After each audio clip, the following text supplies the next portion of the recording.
साथियों नमस्कार। स्वागत है आपका आल्हा उदल के वीर गाथा के इस सीरीज में। कहानी चल रही है शंकरगढ़ की लड़ाई उर्फ जमुना के हरण की, जिसमें पिछले भाग में आपने जाना कि जब शंकरगढ़ का राजकुमार भयंकर सिंह महोबा के वीरों से लड़ने पहुंचा, तब एक भयंकर लड़ाई के बाद उदल ने उसे कैद कर लिया और महोबा के शिविर में लाकर एक खंभे से बांध दिया। अपने सेनापति को बंधते देख शंकरगढ़ की सेना रण छोड़कर भाग गई और शंकर सिंह को युद्ध की घटना से अवगत कराया। यहाँ तक की कहानी आपने पिछले भाग में सुनी। अब कहानी में आगे बढ़ें उससे पहले वही रिक्वेस्ट कि अगर आप हमारे चैनल पर पहली बार आए हैं तो चैनल को सब्सक्राइब करें और वीडियो और कहानी पसंद आए तो लाइक करें और हाइट भी करें। अब आते हैं कहानी पर। शंकरगढ़ के सिंहासन पर विराजमान महाराज शंकर सिंह अपने पुत्र भयंकर सिंह को महोबा के वीरों के शिविर से मुक्त कराने के लिए अपने विश्वसनीय मंत्रियों के साथ गहन मंत्रणा कर रहे थे। वातावरण में चिंता का भारीपन छाया था। तभी सभा में उपस्थित चतुर और कुटिल मामा माहिल ने खड़े होकर गंभीर स्वर में कहा, हे महाराज, यदि आप मेरी माने तो मैं ऐसा उपाय सुझा सकता हूं जिससे न केवल भयंकर सिंह को मुक्त कराया जा सकता है बल्कि युद्ध में आपकी विजय भी सुनिश्चित हो जाएगी। राजा शंकर सिंह सोच में पड़ गए। वह समझ नहीं पा रहे थे कि कौन सा मार्ग अपनाएं। आखिरकार उन्होंने मुख मोड़कर माहिल की ओर देखा और कहा, बताओ मामा, क्या उपाय है जिससे मेरा पुत्र जीवित और सुरक्षित लौट आए और इस युद्ध का परिणाम भी हमारे पक्ष में आ जाए। माहिल ने अपना सिर झुकाया और फिर धीमे और सोचे समझे शब्दों में कहा, महाराज, महोबा के वीर धन के लोभी नहीं हैं, न ही उन्हें लालच से वश में किया जा सकता है और रात्रि में शिविर पर हमला करना भी आपके लिए उचित नहीं होगा, क्योंकि सूर्यास्त के पश्चात युद्ध करना नीति और मर्यादा दोनों के विरुद्ध है। ऐसा करना केवल आपके नाम को कलंकित करना होगा। साथ ही यदि आपने प्रतीक्षा की तो भोर होते होते महोबा की सेना भयंकर सिंह का वध भी कर सकती है। अतः आपके पास केवल इस रात्रि का ही समय है। आगे माहिल ने कहा कि यदि आप मेरी माने तो आज रात्रि ही आप 2 विश्वसनीय मंत्रियों को साथ लेकर महोबा के शिविर में जाएं और वीर आल्हा के समक्ष हाथ जोड़कर क्षमा याचना करें, मित्रता का प्रस्ताव रखें, नम्रता से प्रार्थना करें कि वह भयंकर सिंह को दया करके मुक्त कर दे। जहाँ तक मैं आल्हा को जानता हूँ, वह एक सच्चा वीर है। हृदय में उसके करुणा है और शत्रुता के बीच भी मित्रता का मूल्य जानता है। यदि आप उचित शब्दों में याचना करेंगे तो वह न केवल भयंकर सिंह को मुक्त कर देगा बल्कि इस प्रस्ताव से इस युद्ध की दिशा भी बदल सकती है। सभा में बैठे सभी सभासद माहिल की बात को ध्यान से सुन रहे थे। आगे उसने कहा, और जैसे ही भयंकर सिंह को बंदी गृह से आज़ादी मिल जाए, उसी रात मध्य रात्रि के सन्नाटे में जागन की रूपवती पत्नी रानी जमुना का हरण करवा लिया जाए। जमुना जैसी अनुपम सौंदर्यवती रानी समूचे आर्यवर्त में कोई दूसरी नहीं है। जिसने भी उसे देखा वही उसकी सौंदर्य में खो गया। यदि आप एक बार उसे अपने अधिकार में ले आते हैं तो यकीन मानिए महोबा की सेना यहाँ से एक पग भी आगे नहीं बढ़ा सकेगी और रानी जमुना की खोज में आल्हा, उदल, जागन जैसे महावीर यही डेरा डालेंगे और यही ठहराव आपके लिए अनमोल समय बनेगा। इस समय का लाभ उठाकर यदि आप एक चतुर और सटीक रणनीति रचे तो शत्रु को परास्त करना कठिन नहीं होगा और यदि वे जमुना के बिना वापस लौटने का विचार करते हैं तो यह उनकी पराजय नहीं बल्कि उनके लिए एक जीती जागती मौत होगी। मामा माहिल की कूटनीति भरी युक्ति राजा शंकर सिंह को ऐसी भाई कि जैसे बुझती हुई आग को हवा मिल गई हो। उन्होंने एक क्षण भी विलंब न करते हुए अपने प्रमुख सेनापति और विश्वस्त मंत्रियों को संग लिया और महोबा के शिविर की ओर प्रस्थान कर दिया। मामा माहिल की आंखों में एक विषैली मुस्कान थी, जैसे अंधकार में छिपा नाग फन उठाए प्रतीक्षा कर रहा हो। बाहर रात का सन्नाटा गहरा होता जा रहा था, लेकिन शंकरगढ़ की रथगाड़ी कूटनीति की दीपक लिए चुपचाप उस दिशा में बढ़ रही थी जहां युद्ध नहीं, एक बड़ा छल अपना रूप लेने जा रहा था। महोबा के शिविर में पहुंचते ही राजा शंकर सिंह ने सबसे पहले आल्हा को ससम्मान प्रणाम किया और नम आंखों से कहा, आज हम मान गए कि इस धरती पर महोबा के वीरों जैसा कोई वीर नहीं है। जिस राज्य में आल्हा जैसा सेनापति हो और उदल, मलखान, काल्हन, सैयद, जागन, वेभा, ब्रह्मा और इंदल जैसे महायोद्धा हो, उस राज्य को पराजित करना तो दूर, उसकी ओर आंख उठाना भी दुस्साहस है। राजा शंकर सिंह की वाणी में पश्चाताप था और मुख पर संकोच की रेखाएं थी। आगे उसने कहा कि हमसे बड़ी भूल हो गई आल्हा, जो हम तुमसे युद्ध करने रणभूमि तक आ पहुंचे, परंतु अब हम शांति चाहते हैं और हम अपने महल को लौट जाएंगे। तुम्हारा जब तक मन करे यहाँ रहो, हमें कोई आपत्ति नहीं होगी, पर एक विनती है, मेरे पुत्र भयंकर सिंह को मुक्त कर दो और शंकरगढ़ से संधि करके मित्रता स्थापित करो। राजा के शब्दों में पश्चाताप स्पष्ट था। आल्हा ने गंभीरता से राजा की ओर देखा और फिर शांत स्वर में कहा, राजन, मुझे तुम्हारा प्रस्ताव स्वीकार है। हम तो पहले ही लौटने की तैयारी कर रहे थे। यह युद्ध तो तुम्हारे पुत्र की उदंडता का परिणाम है। हमने तो केवल उत्तर दिया था। परंतु एक बात कहूँगा, आल्हा ने शंकर सिंह को चेतावनी भरे शब्दों में कहा, एक सच्चे राजा का धर्म है कि अगर कोई पथिक रात्रि में विश्राम मांगे तो उसे छाया देनी चाहिए, चुनौती नहीं। राहगीरों को रणभूमि में खींचना राज्य की गरिमा नहीं, अधर्म है। आल्हा की बात सुनकर शंकर सिंह ने सिर झुकाकर कहा, हम लज्जित हैं वीर आल्हा, भविष्य में ऐसी गलती नहीं होगी। शंकर सिंह को गलती स्वीकार करने के बाद आल्हा ने मुस्कुराकर भयंकर सिंह को कैद से मुक्त करने का आदेश दे दिया।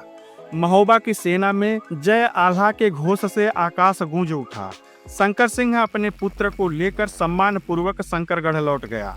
उस रात न कोई तलवार खींची, न कोई रक्त बहा, केवल वीरता, नीति और क्षमा ने युद्ध को पराजित कर दिया। अब बारी थी जागन की अप्सरा से सुंदरी पत्नी रानी जमुना के हरण की। यह एक ऐसा षड्यंत्र था जो युद्ध से भी अधिक भयावह होने वाला था। राजा शंकर सिंह मां भवानी का परम भक्त था। वह पहले ही अपनी भक्ति से देवी को प्रसन्न कर चुका था। मां ने प्रसन्न होकर उन्हें 5 वरदान स्वरूप दिव्य योद्धा प्रदान किए थे। ऐसे योद्धा जो केवल अस्त्रों में ही नहीं बल्कि अद्भुत जादुई शक्तियों से भी पारंगत थे। वे आकाश में उड़ सकते थे, भूमि पर अदृश्य हो सकते थे और असंभव कार्यों को भी पल भर में संभव कर देते थे। क्योंकि ये योद्धा देवी के आशीर्वाद से प्राप्त हुए थे, अतः राजा की आज्ञा ही उनके लिए धर्म थी। जब रानी जमुना के हरण का विचार राजा शंकर सिंह के मन में कौंधा तो वह एक पल भी नहीं रुके। उन्होंने तुरंत उन 5 दिव्य योद्धाओं का स्मरण किया। कुछ ही क्षणों में बिजली की चमक से वे 5 योद्धा उनके समक्ष उपस्थित हो गए। राजा ने आदेश दिया, तुम लोग महोबा के शिविर में जाओ। वहां मध्य भाग में एक विशेष तंबू होगा। उसमें एक स्त्री और पुरुष निद्रारत होंगे। पुरुष को वहीं छोड़ना है, पर उस स्त्री जमुना को पलंग सहित चुपचाप मेरे महल में ले आना है। उन मायावी वीरों ने एक क्षण को ठहर कर पूछा, राजन, क्या यह कार्य धर्म की मर्यादा में है? उनकी बात सुनकर राजा की आंखों में क्रोध की चिंगारी चमकी और उसने कठोर स्वर में उत्तर दिया, जंग में नीति और अनीति नहीं देखी जाती, केवल जीत ही मायने रखती है। राजा के वचनों पर शंका की कोई गुंजाइश न थी। 5 वीर आकाश पथ से उड़े और रात्रि के तीसरे पहर में महोबा के शिविर के ऊपर उतर गए। शिविर के चारों ओर मसालों की रोशनी थी।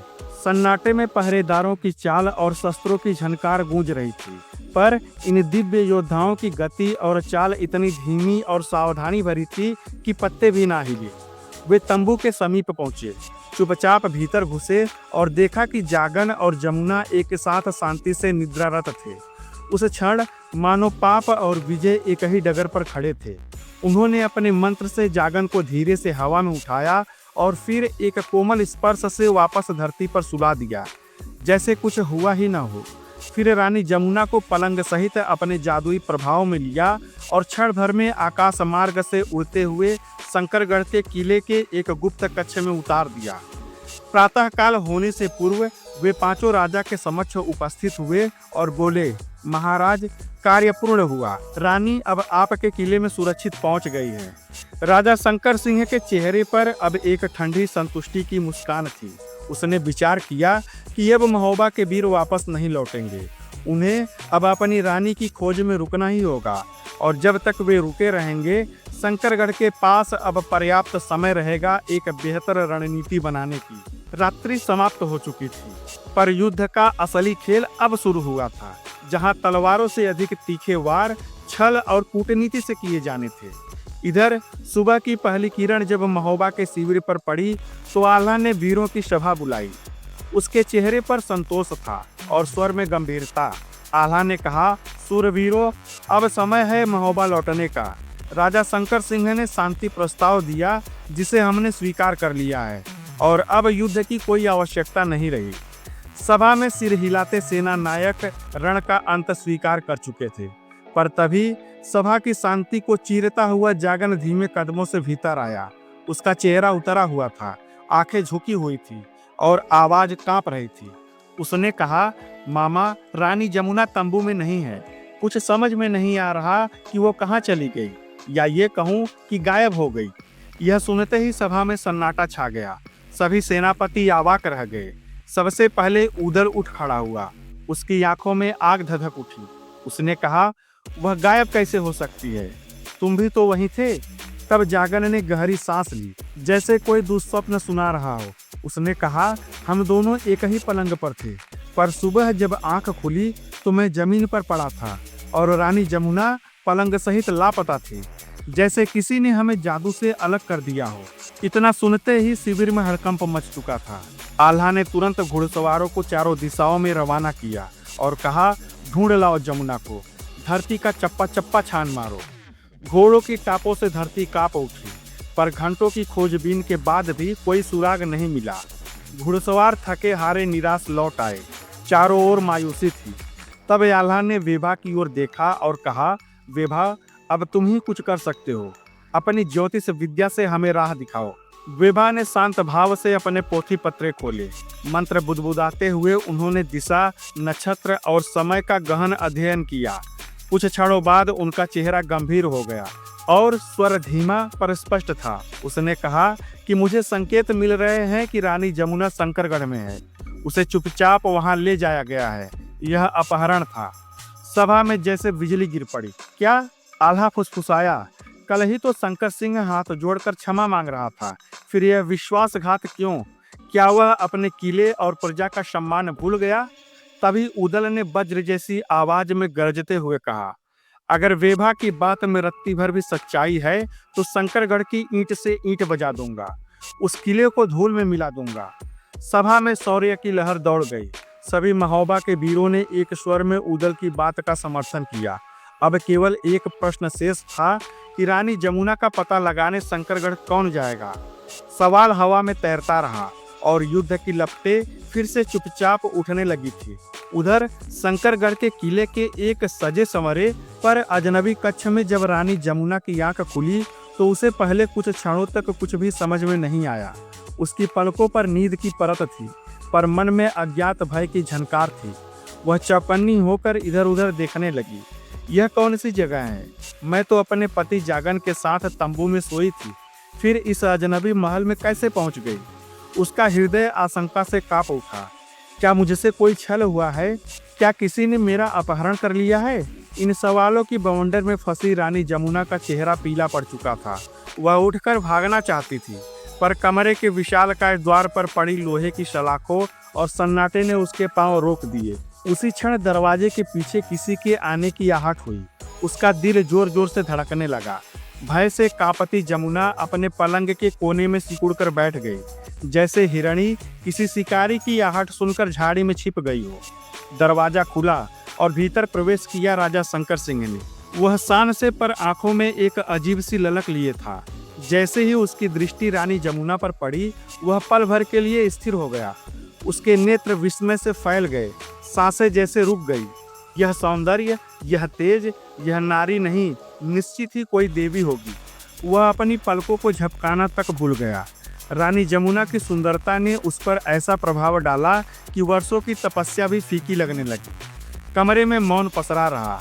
एक ओर भयभीत गरिमामयी रानी, दूसरी ओर एक राजा जो शौर्य की भूमि पर अब पहली बार सौंदर्य की शक्ति से पराजित हो रहा था। वह रानी नहीं, मानो स्वर्ग की अप्सरा थी, जो भूलवश धरती पर उतर आई हो। उसके रूप की ऐसी छटा थी कि चांद की शीतलता फीकी पड़ जाए और कमल की पंखुड़ियां लाज से सिकुड़ जाए। उसकी आंखें हिरणी सी लंबी, कजरारी और इतनी मोहक कि स्वयं कामदेव भी उन्हें देखकर मंत्रमुग्ध हो जाए। कपोल गुलाब की पंखुड़ियों जैसे कोमल, जिन पर लाज की लालिमा की छाया हर क्षण थिरकती थी।